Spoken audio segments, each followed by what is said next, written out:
ప్రభువును రక్షకుడైన యేసుక్రీస్తు వారి శ్రేష్టమైన నామంలో ఈ యొక్క వీడియోల్ని చూస్తున్న మీ అందరికీ వందనాలు. ద స్టోరీ ఆఫ్ ద బైబిల్ని ఈ యొక్క వీడియోల్లో మనం నేర్చుకోబోతున్నాం. స్టోరీ ఆఫ్ ద గాస్పెల్లోని మనకి ప్రాముఖ్యంగా 4 విషయాలు ఉన్నాయి. ఒక బైబిల్ అంతా కూడా బోధించేది ఒకటే విషయాన్ని మనం 4 విభాగాలుగా చూస్తాం. మొదటిది ఏంటంటే క్రియేషన్, సృష్టి. రెండోది ఏంటంటే ఫాల్, పతనం. మూడోది ఏంటంటే రిడెంప్షన్, విమోచన. నాలుగోది ఏంటంటే కాన్సుమేషన్, పరిపూర్ణత. ఈ 4 విషయాలు కూడా ఐక్యంగా కూడి ఒకటే విషయాన్ని బైబిల్ మొత్తం కూడా బోధిస్తున్నాయి. బైబిల్ మొత్తం కూడా 66 పుస్తకాలుగా విడివిడిగా అనేక కాలాల పాటు, అంటే 1500 సంవత్సరాల పాటు రాసినా కానీ, అనేకమైన మనుషులు రాసినా కానీ, ఒకే పరిశుద్ధాత్మ దేవుని చేత వారు ఒకే విషయాన్ని రాయడం జరిగింది. ఏంటిది ఆ కథ అంటే, 66 పుస్తకాలు కూడా బోధించే కథ ఏంటిది అంటే దేవుని యొక్క రాజ్యం. ఈ యొక్క విషయాన్ని మనం స్పష్టంగా ఎక్కడ చూస్తామంటే ఆదికాండం 1-2 అధ్యాయాల్లో మనం చూస్తాం. ఆ ఆదికాండం 1-2 అధ్యాయాల్లోని మనం కొన్ని సంబంధాలని చూస్తూ ఉంటాం. ఏంటి ఆ సంబంధాలంటే, దేవునికి మనుషునికి మధ్య ఉన్న పరిపూర్ణమైన స్వచ్ఛమైన సంబంధాన్ని మనం చూస్తాం. రెండోది ఏంటిదంటే ఆదాముకి అవ్వకి, అంటే మనిషికి మధ్య ఉన్న సత్సంబంధాన్ని, స్వచ్ఛమైన సంబంధాన్ని, పరిపూర్ణమైన సంబంధాన్ని మనం చూస్తాం. అలాగే మూడో సంబంధం ఏంటంటే మనుషులకి అలాగే సర్వసృష్టికి మధ్య ఉన్న సంబంధం అనేది మనం చూస్తాం. నిజానికి ఈ సంబంధాలను మనం గమనిస్తే, ఈ యొక్క విషయాలను మనం గమనిస్తే, స్వచ్ఛంగా పరిశుద్ధంగా దేవుని యొక్క రాజ్యం కింద దేవునితోని సంబంధం కలిగి ఉండి, మనుషులతోని సంబంధం కలిగి ఉండి, ఆయన యొక్క రాజ్యం కింద ఆయన యొక్క ఆశీర్వాదాలని ఎంజాయ్ చేస్తూ, అనుభవిస్తూ జీవించటం ఈ యొక్క ఆదికాండం 1-2 అధ్యాయాల్లో మనం చూస్తాం. దేవుడు మనుషులతోని సంబంధం కలిగి ఉండి, రిలేషన్ కలిగి ఉండి, వారితోని సహవాసాన్ని కలిగి ఉండి, వాళ్ళు ఆయన రాజ్యం కింద ఏలుబడి చేయటం, భూమిని ఏలుబడి చేయటం మనం చూస్తాం. కానీ బాధాకరంగా ఆ యొక్క సంబంధాలు అనేది ఎక్కువ కాలం నిలవలేకపోయాయి. అక్కడే మనిషి యొక్క పతనం అనేది వచ్చింది. దేవుని యొక్క రాజ్యం అనేది నశించింది. ఆదికాండం 3వ అధ్యాయం 1వ వచనం మనకి రచయిత ఒక కొత్త పాత్రని మనకు పరిచయం చేస్తాడు. ఎవరు ఆ పాత్ర అంటే సర్పం. బైబిల్ని చదివే కొద్దిగా ఈ యొక్క సర్పం గురించి ఏమర్థమవుతుందంటే, ఈ యొక్క సర్పం అనేది సాతాను. సర్పం అనేది ద ఓల్డ్ సర్పెంట్ అని చెప్పేసి బైబిల్లో రాసి ఉంటుంది. ఘట సర్పం అని చెప్పేసి రాసి ఉంటుంది. ఆయన లూసిఫర్ అని చెప్పేసి కూడా మనకి ప్రకటన గ్రంథంలో ఈ యొక్క సర్పాన్ని గురించి మనకు ప్రస్తావిస్తారు. అయితే ఈ సర్పం ఎక్కడి నుండి వచ్చింది, లేదా ఈ సాతాన్ ఎక్కడి నుండి వచ్చాడు? మనకి బైబిల్ బోధించిన విషయం ఏంటంటే, సమస్తము కూడా దేవుడు తన నోటి మాటతోని 6 రోజుల్లోని సృష్టించాడు. కానీ ఈ యొక్క దేవదూత గురించి, ఈ యొక్క అపవాది గురించి బైబిల్ మనకి స్పష్టంగా ఎప్పుడు సృష్టించబడ్డాదో చెప్పదు. కానీ మనం దేవుని యొక్క వాక్యాన్ని నమ్మే ప్రకారం 6 రోజుల్లోని సమస్తము కూడా, కంటికి కనపడేవి కంటికి కనపడేవి సమస్తము కూడా దేవుడు 6 రోజుల్లోని సృష్టించాడు అని చెప్పేసి ఆదికాండం 1వ అధ్యాయం మనకు తెలియజేస్తుంది. సో ఈ యొక్క లూసిఫర్, అపవాది కూడా ఆ 6 రోజుల కాలంలోనే సృష్టించబడి ఉండాలి. కానీ అపవాది ఒక ఈవిల్గా దేవుడు సృష్టించాడా అంటే కాదు.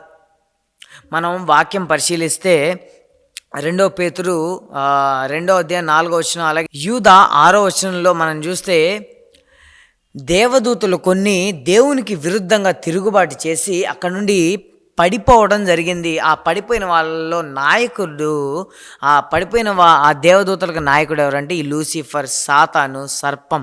అంటే దేవుడు లూసిఫర్ని, సాతాన్ని ఒక పాపం చేసే వ్యక్తిగా, లేదంటే ఒక పాపపు వ్యక్తిగా అతన్ని తయారు చేయలేదు. కానీ సాతాన్ని కూడా దేవుడు మొదటిగా పరిశుద్ధంగా ఒక దేవదూతగా, ఒక కెరూబింగా ఆయన్ని సృష్టించినప్పుడు ఆ దేవదూత దేవునికి విరుద్ధంగా పాపం చేయటం, తను ఏం చేసిందంటే పాపం చేసిన సమయంలో అక్కడి నుండి పడిపోవడం జరిగింది. అది అటు ఇటు తిరుగుతూ భూమి మీద అవ్వ ఆదాము దగ్గరకు వచ్చింది.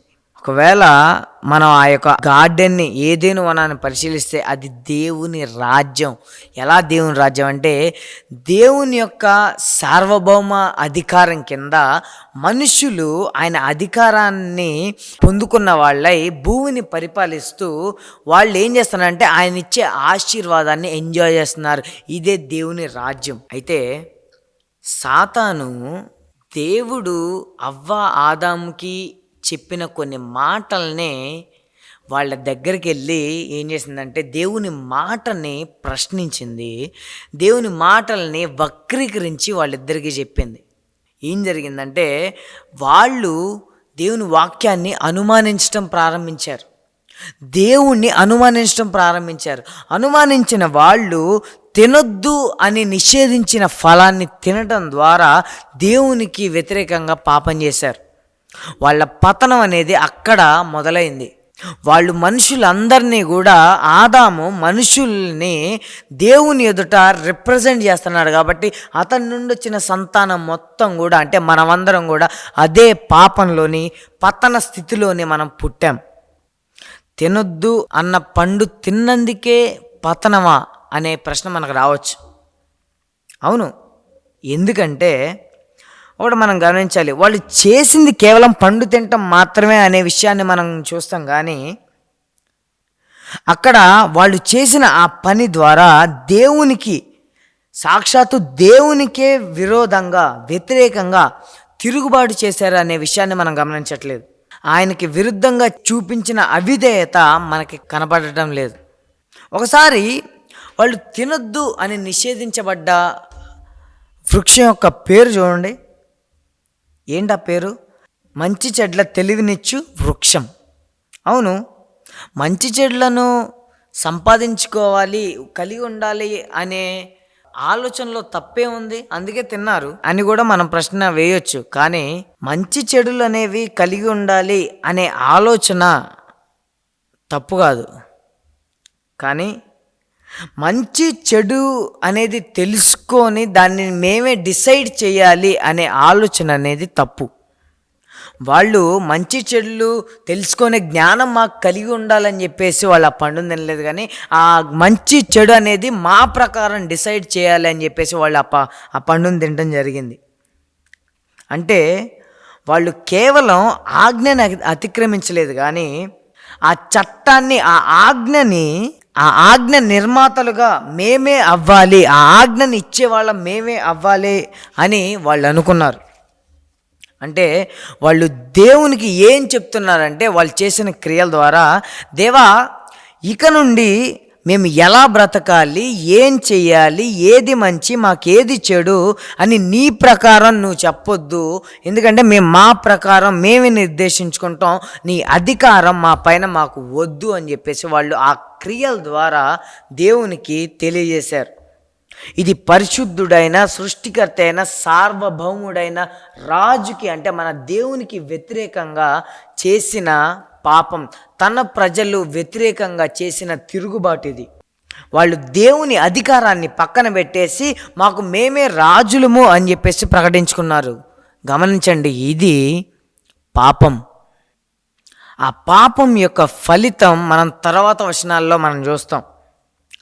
మనం మొదట్లోని చూసిన విధంగా దేవుని రాజ్యం నాశనం అయిపోయింది.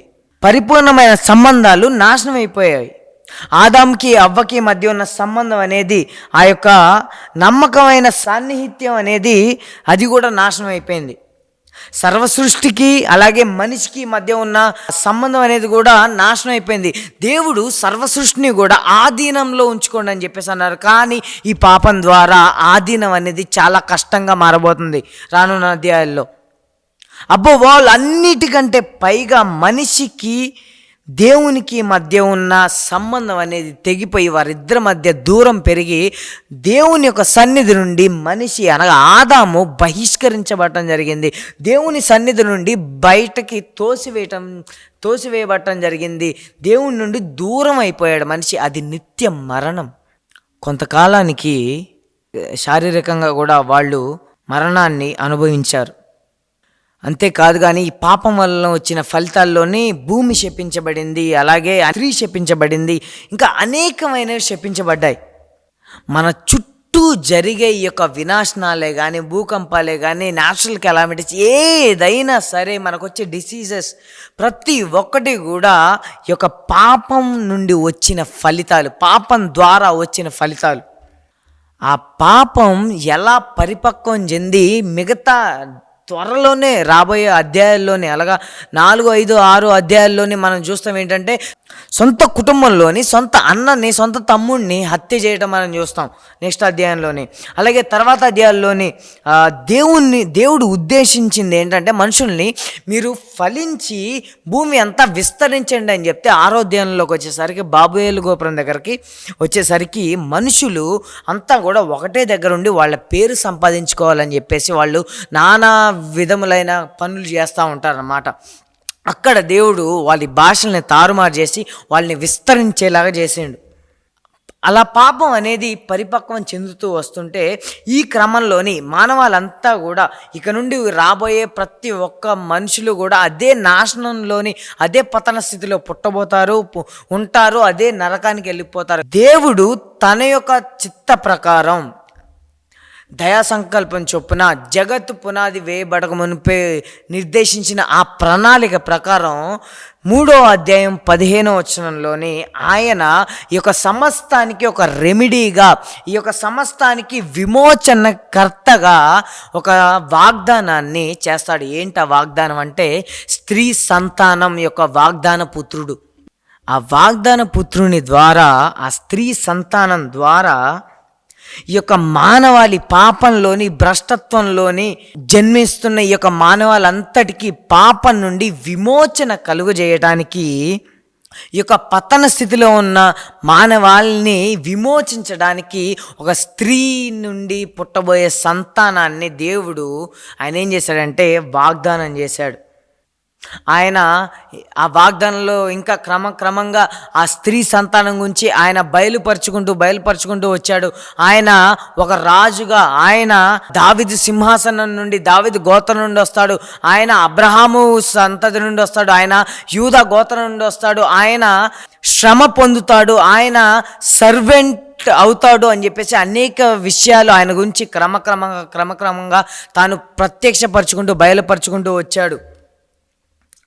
ఆయన ద్వారా ఏదైతే ఆదాము యొక్క అవిధేయత ద్వారా మానవ జాతి మొత్తం కూడా పతన స్థితిలోకి వెళ్ళిపోయిందో, ఆ ఒక్క మనిషి, ఆ స్త్రీ సంతానం ద్వారా దేవుడు మానవ జాతికి మొత్తానికి కూడా స్వతంత్రతను, విమోచనను ఇవ్వడానికి ఆయన ప్రణాళిక అయి ఉన్నది. అయితే ఇదే విషయాన్ని ప్రతి ఒక్క ఇశ్రాయేల్ ప్రజల్లోనే, ప్రతి ఒక్క జనరేషన్లో కూడా వాళ్ళు ఎదురు చూసుకుంటూ వస్తారు. ఎవరి మెస్సయ్య, ఎవరి స్త్రీ పుత్రుడు, ఎవరి స్త్రీ కన్యక గర్భం నుండి వచ్చే ఆయన ఎవరు అని చెప్పేసి వాళ్ళు చూసుకుంటూ వస్తారు. కొంతమంది అనుకుంటారు ఇది అబ్రహాం కాలంలోని అబ్రహామే అనుకుంటారు, కానీ అబ్రహాం కూడా తను పాపం చేస్తాడు. నోవా అనుకుంటారు, నోవా పాపం చేస్తాడు. కానీ దావీదు అనుకుంటారు, దావీదు కూడా పాపం చేస్తాడు. సొలొమోన్ అనుకుంటారు, ఎందుకంటే తన రాజ్యం అంతట్లో కూడా శాంతి, సుఖ సంతోషాలు ఉంటే తన రాజ్యం అంతా కూడా రిచ్నెస్తో నిండిపోతుంది ఆయన అనుకుంటారు. కానీ ఆయన కాదు. ఇంకా ఎవరు అనుకుంటే మత్తయి సువార్త మన యొక్క కొత్త నిబంధనలోని వచ్చేసరికి యేసుక్రీస్తు ప్రభువారు సరి అయిన సమయంలోని ఆయన పుట్టడం జరుగుతుంది. ఆయనే మెస్సయ్య, ఆయనే స్త్రీ సంతానం నుండి రాబోయే రాజు, అబ్రహాము సంతానం నుండి రాబోయే రాజు, అబ్రహాము వాగ్దానాన్ని, దావీదు వాగ్దానాన్ని నెరవేర్చబోయే ఆ రాజు ఎవరంటే మెస్సయ్య, ఈయన యేసుక్రీస్తు ప్రభు అని చెప్పేసి, ఈయనే స్త్రీ సంతానం అని చెప్పేసి ఈ యొక్క వాగ్దానాలు నెరవేర్పు అనేది ఈయనలోనే నెరవేరుతాయని చెప్పేసి ఈ యొక్క వాక్యం మనకి తెలియజేస్తుంది. అయితే మనిషి పతన స్థితి నుండి మనిషి యొక్క భ్రష్టత్వం నుండి విమోచించబోయేది ఎవరంటే ఈ యొక్క రాజు, ఆయన మెస్సయ్య, ఆయన యేసుక్రీస్తు ప్రభువారు. ఆ కుమారుని విధేయత ద్వారా పాపులకి క్షమాపణ, రక్షణ, అలాగే తన రాజ్యాన్ని మరలా తిరిగి స్థాపిస్తాను అని చెప్పేసి ఆయన వాగ్దానం చేశాడు. మనిషి యొక్క పతన స్థితిని దేవుడు మార్చబోతున్నాడు. అది ఎలా మార్చబోతున్నాడంటే ఈ స్త్రీ సంతానం ద్వారా, ఈ దావీదు కుమారుని ద్వారా, ఈ అబ్రహాము కుమారుని ద్వారా ఆయన యొక్క మానవాళి యొక్క పతన స్థితిని మార్చి ఈ యొక్క పాపపు బంధకాల నుండి తీసివేసి ఆయన స్వతంత్రతను ఆయన ఇచ్చేసి ఆయన రాజ్య వారసులుగా చేసి ఆయన కుమారులుగా చేసుకోబోతున్నాడు. అది ఈ యొక్క స్త్రీ సంతానమైన యేసుక్రీస్తు ప్రభువారి ద్వారా. మనిషి పాపం ద్వారా పతన స్థితిలో ఉన్నాడు. యేసుక్రీస్తు ప్రభువారి యొక్క త్యాగం మీద, ఆయన మరణ పునరుద్ధాల మీద విశ్వసించడం ద్వారా ఆ యొక్క బంధకాల నుండి విమోచించబడి ఆయన యొక్క రాజ్య వారసులుగా ఆయన రాజ్యంలోని ఉండబోతున్నారు. మరి ఈ విమోచన అనేది ఎలా జరిగింది?